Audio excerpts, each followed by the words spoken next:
it's a great pleasure to welcome you to this discussion. Thanks to Asem and Ayumi and the Women in Tech inspiring team who invest their time and energy to all this movement. And I'm especially excited to be speaking with my colleague from PricewaterhouseCoopers, Serena Sebastиани. She's a recognized leader in virtual assets, wealth management, and the future of finance. And Serena is a management consulting with 15 years experience in the financial services industry across Europe and Middle East countries. And she advises governments, mostly central banks and regulators, and also sovereign wealth funds, the private sector, to support the financial transformation agenda. So welcome, Serena. Thank you. To Kazakhstan. Thank you. Yeah. Thank you so much. So we are really at a pivotal moment in the financial industry, and virtual assets, decentralized finance, they're not only buzzwords today, but they're really changing the way how we think about investments. So at the same time, regulatory frameworks evolving, and also especially in the key global hub, where you also settled in, as I understand, in Dubai. And this transformation is not only happening in developed countries, but also in our countries. Recently, our president, Kassym-Jomart Tokayev, also emphasized the urgent need to expand our country's cryptocurrency infrastructure. And with that, let's get maybe started to link all that, what is happening in your country, where you advise a lot of private sector and banking sector, and to ours. So the first question is, how do you see in the next 5 years unfolding for virtual assets, and what key trends should institutional investors keep in mind? So thank you very much. First of all, it's really my pleasure. I'm delighted to be here. This is my second time in Almaty, and I can just love the city more and the country more. It's really welcoming and great friendship. So it's a place I love, and so thank you very much for hosting me. So, just a bit of background for you to understand where my comments come from. I advise. My DNA is more investment management. I come from the very traditional financial business. I work with the major global leading investment banks, BNY Mellon, Société Générale, BNP Paribas, you name one, right? And then I moved to the Middle East now 10 years ago. I've been a regulator for a couple of years, and then I came back in the consulting world. And so basically I started advising governments, central banks and regulators on how they can actually improve the finance ecosystem, and specifically fintech ecosystem. How can a fintech ecosystem in the Middle East might be more attractive? And from there, we developed a number of national strategies and initiatives. In Saudi Arabia, for example, the national fintech strategy. And then in the UAE with the national blockchain and AI and Web3 strategy. So it's been a journey. I think the Middle East is one of the countries that have been at the forefront of transformation of finance, right? And this comes from a number of reasons. So obviously, those are countries that are historically being based on a very heavy oil-based economy, right? And so at a certain point, a switch is needed, and this switch happened to be, partially in finance, Isabella said something earlier that I find very interesting, and I can really relate with. And she was referring to Amazon and life in a big tech, right? It's 10 years. What happened in 10 years in the normal world happened in 1 year in a big tech. look, the same is the Middle East. What in Europe? I'm Italian. I worked for ages in Europe, like big banks. And what in Europe happened in 10 years, in the Middle East happened in 1 year. Yeah. There is firepower, economic firepower as well, obviously. Yeah. There is government commitment. Mm-hmm. And there is really interest to diversify the economy and become global hubs. So all these obviously helps to create that type of landscape. Now, on your question specifically, it's a power of all stakeholders to move all that on, right? Yeah, indeed it is, right? Yeah. Indeed it is. Also, it's obviously more a green field. Yeah. Compared to other more developed countries or more developed economies, and financial sector infrastructure, right? It's more of a green field. So even with banks and institutional players, you don't have that legacy structure that you have to deal with as compared to what you have in Europe specifically or in the US. So that's very interesting space to operate in.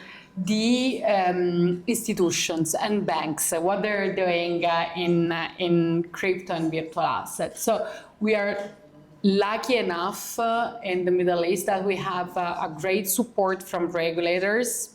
I've been part of the establishment, of one of the regulatory authority that look after virtual asset in Dubai, and it's the only one regulatory authority that is focused uniquely on virtual asset. So there are regulatory frameworks that are top notch. That are industry global standards by now. So banks and institutional players are actually very interested in entering this space. Yeah. They're also obviously pushed by, global leading banks. I mean, BlackRock in 24 has launched a number of ETF, right? And the ETF has been very, very successful, especially the Bitcoin ETF. So definitely a move from such an institutional player, and JP Morgan invests heavily on blockchain as well, right? So a move from such institutional players generate that interest in institutional players in the Middle East as well, both banks and others, right? So investors and sovereigns like PIF, ADIA, Mubadala. Yeah. Obviously, this is something that generates and triggers interest and effect. So there is this increasing interest, and I think institutions and banks specifically are ready to put skin in the game, and we see some experiments and very good examples as well. In the Middle East, we have Biobank has launched a crypto trading solution. Other banks will launch soon. I can't make names, but obviously there are always challenges. Yeah. There is compliance, security.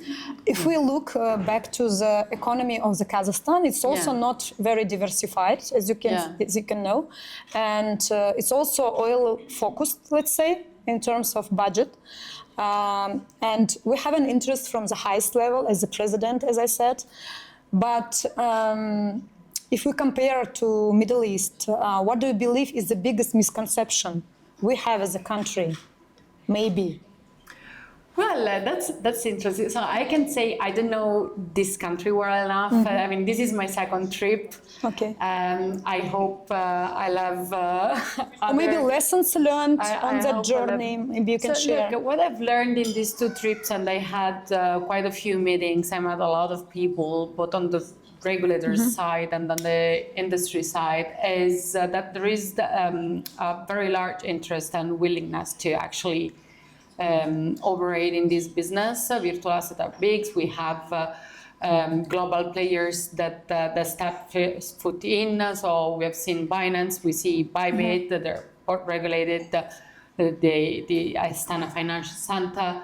So definitely there is that, and you said it, right, that there is an intention to actually establish a very serious and prominent regulatory framework on virtual asset. I think misconceptions are always more or less shared about, among regions. And are usually, security, first of all, and that comes from institutional and banks. They're worried about security, hacks, cybersecurity. Imagine that banks' standards on cybersecurity are really, really, really difficult to match. So that's something. The other component is AML.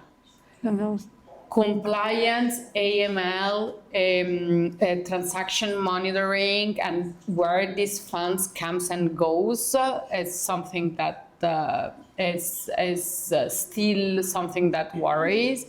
Although, blockchain is the most transparent technology that we have right now, right? So, and I think something else that is a bit of still of a misconception is the identity. So I still hear in 25 people telling me crypto is privacy, identity privacy. So you can't identify, the ultimate beneficial owner or the, which is absolutely. No, the other way around. It's absolutely the opposite, actually. Again, it's the most transparent technology. And unless you operate in privacy token, there are new mechanisms like zero knowledge proof that actually makes information available to regulators and push that those information. So interesting. Yeah, it's really interesting, and it's a really, I think, hard journey, joining all stakeholders on that. And maybe you can share some, let's say, main points on regulatory. What Dubai did different, maybe, for that speed you have?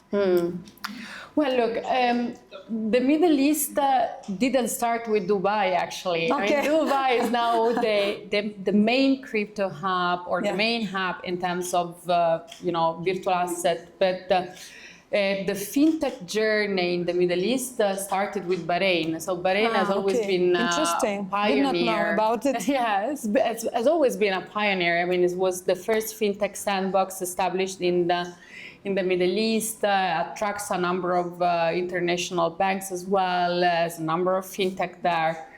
They did open banking first, for example, open banking and open finance. So it's been a pioneer. Obviously, the adoption, the size and complexity of the country, Bahrain, doesn't allow for that large adoption, and also the international exposure they have. But I think they have really set up the stones, the initial foundations for other countries to then start this journey.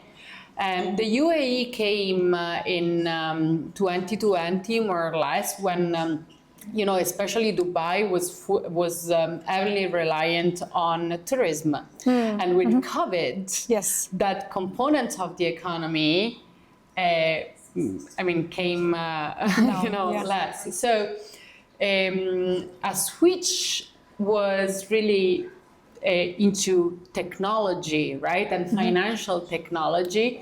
So there was this blockchain and AI strategy,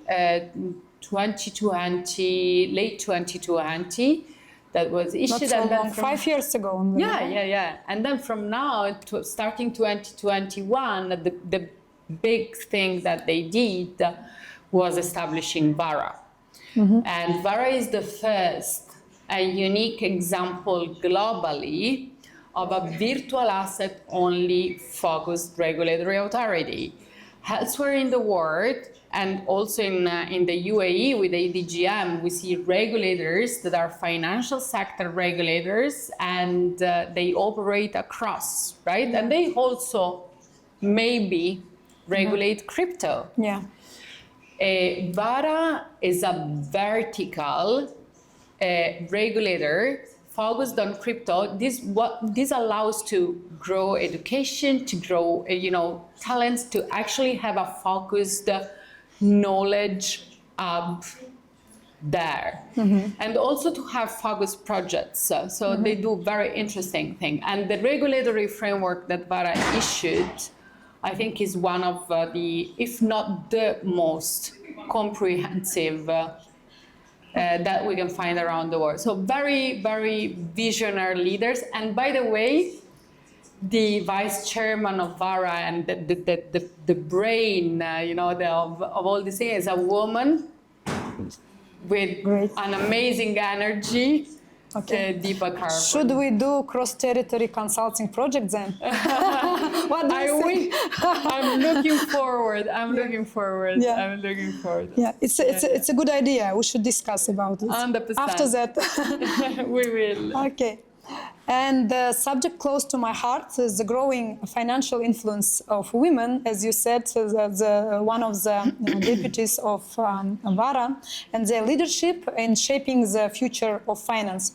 Historically, banking industry was mainly concentrated, presented by women, historically in our country as well, because it's a service industry. Not in the top management, unfortunately. I don't know, Asim, how many CEOs of Kazakhstani banks are women now? I think 70%. No, CEOs of... Yes, 70% of what we see are women. 70%. Oh. Yeah, it's... Congrats, ladies. Yeah.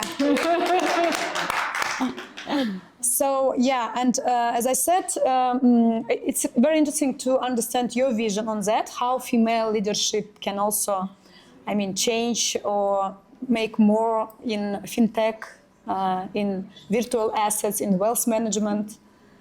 So, look, the leading bank in the UAE, FAB, is led by a woman. So, Hannah, I'm very, she's another visionary. This